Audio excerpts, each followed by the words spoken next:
pagi Kak Yori, apa kabar? Pagi, baik, apa kabar? Ya, senang banget bisa ngobrol sama Kak Yori. Tentunya juga soal Kung Fu Panda juga yang akan rilis tahun ini di Indonesia juga. Boleh nggak sih ceritain awal mula Kak Yori bergabung sebagai lead animator di Kung Fu Panda 4? Awalnya sih saya ke Amerika buat belajar untuk master degree. Setelah lulus dari Upaya ya, saya ngambil teknik komputer informatika. Terus saya ke New York University belajar animasi. Setelah itu saya dapat kerja di perusahaan untuk buat iklan-iklan TV.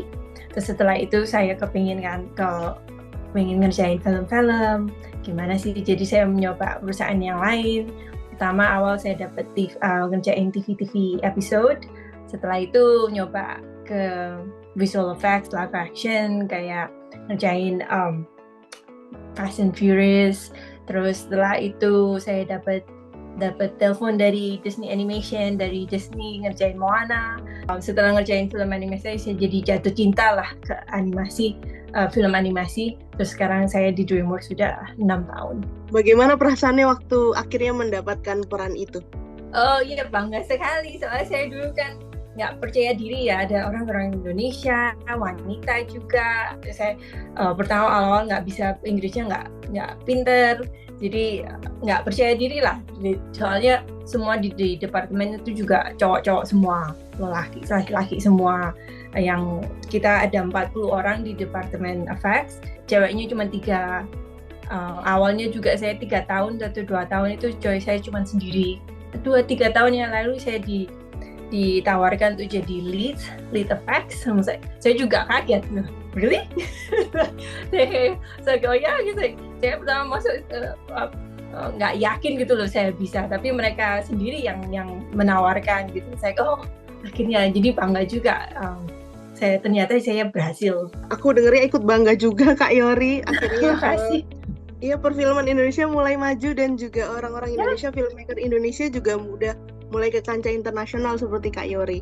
Kira-kira apa sih tantangan yang Kak Yori hadapi saat menjadi lead effect di Kung Fu Panda 4 ini? Khusus untuk Kung Fu Panda ya.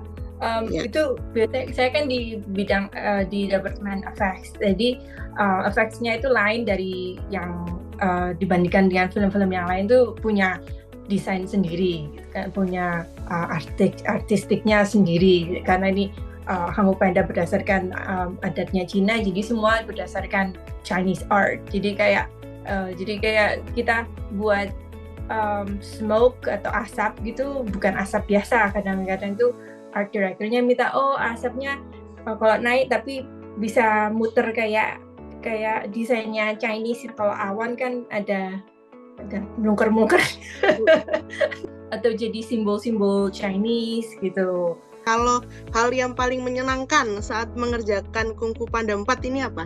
Yang menyenangkan, ya bangga juga. Dulu kan saya waktu lihat Kung Fu Panda yang pertama, itu saya belum di bidang animasi, belum di bidang film, masih kalau nggak salah masih baru-barusan lulus sekolah. Jadi ingat dulu awalnya tuh actually Kung Fu Panda kedua itu saya sempat ke pesta tutup pestanya DreamWorks. Selesai movie kan ada pestanya buat employee ngerayakan gitu ya.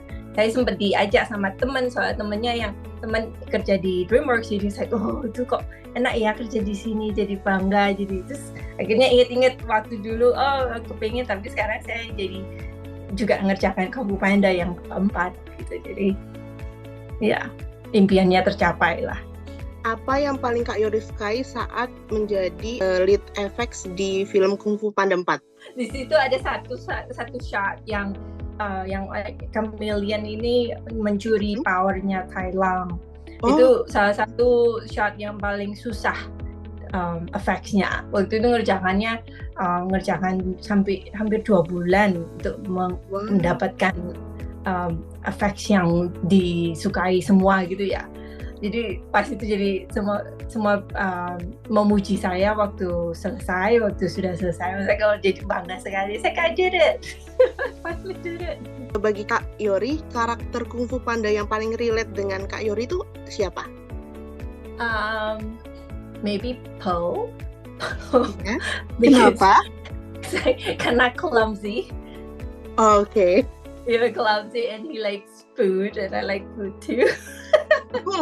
Oke. Misalnya Kak Yori dapat kesempatan untuk menambahkan satu karakter baru di universe-nya Kung Fu Panda. Kira-kira hewan apa yang menurut Kak Yori cocok? Yang belum pernah itu mungkin hewan anjing ya. Soalnya saya suka anjing. Iya, puppy. Iya ya, lucu ya kalau ada anjing ya. Kita belum pernah lihat. Iya, kalau misalnya Kung Fu dog. Ya. Wah, aku baru kepikiran Kak Yori setelah Kak Yori bilang. Menurut Kak Yori, apa pesan terpenting yang ingin disampaikan Kung Fu Panda 4 untuk penggemar? Kalau yang buat yang belum pernah lihat Kung Fu Panda yang sebelumnya itu juga nggak apa-apa, masih ceritanya nggak terlalu berdasarkan film-film yang sebelumnya. Inner peace. Inner peace, I don't know. Kalau belum lihat trailernya nggak ngerti ya. Soalnya Kung Fu Panda bilang dia lagi meditasi, inner peace. Sebenarnya kan ada anggapan kalau misalnya animator Indonesia itu sulit untuk masuk ke dunia Hollywood, dunia perfilman Hollywood. Nah, kalau dari Kak Yori sendiri apa nih mungkin nasihat untuk teman-teman yang ingin mengikuti jejaknya Kak Yori? Nasihat saya sih ya supaya percaya diri ya. Memang susah apalagi kita bersaing dengan banyak orang yang cita-citanya juga sama. Apalagi kalau kita dari Indonesia sudah harus cari kerja di Amerika juga agak susah karena visa. Tapi jangan menyerah karena banyak sekali perusahaan-perusahaan yang bisa sponsor, yang bisa bantu kamu. Saya juga waktu lulus kuliah belajar 3D juga masih baru sedikit ya. Saya banyak belajarnya di perusahaan waktu kerja. Jadi walaupun kamu masih banyak yang perlu dipelajari, jangan takut. Soalnya di waktu kamu kerja juga kamu masih bisa belajar terus. Betul. Walaupun kita bekerja, kita juga bisa tetap belajar gitu ya. Iya, belajarnya nggak stop di situ. Mungkin ini pertanyaan terakhirku. Kalau menurut Kak Yori melihat perfilman Indonesia, apakah mereka memberikan wadah untuk para animator atau effects muda di Indonesia ini?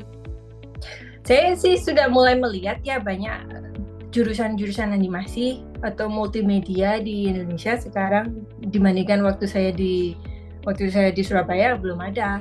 Jadi kadang saya pulang ke Surabaya, kadang dia diajak bicara di Ubaya, ternyata mereka semua sudah punya jurusan animasi kalau nggak salah, di Petra juga kalau nggak salah.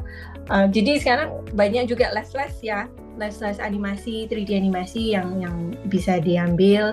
Jadi bangga juga sekarang Indonesia mengikuti tren, nggak ketinggalan zaman.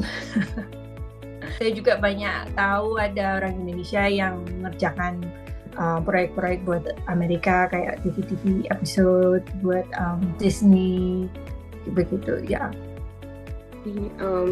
Terima kasih Kak Yori, itu semua pertanyaanku sudah aku tanyakan tadi.